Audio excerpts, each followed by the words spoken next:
Good afternoon. Bali ganito yung pag-deposit ng pera ng 500 MOP sa inyong ATM. So, ipapasok mo yung ATM mo dito. Then hintayin mong maglo-load yung ATM dito. Pagkatapos ay pindutin yung deposit service. Yan, makikita mo yung deposit service diyan. Then pagkatapos ay kukunin mo yung 500 MOP. Yan, nag-open na yung slot. Then ipapasok mo yung pera doon. Yan, pinasok ko na yung pera ko dito. Tapos mag-open, nagka-close yung machine. Pagkatapos ay hindi mo siyang mag-process. Then complete. Kung may insert ka pa, pwede mo siyang continue. Yun, may dalawang option doon. Pero kung wala ka nang ipapasok, ipindutin mo lang yung complete dito.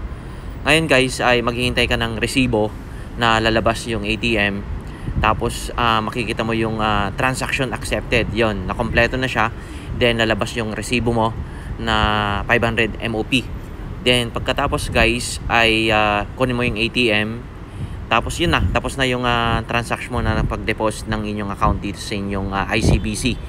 At nandito na yung resibo ko.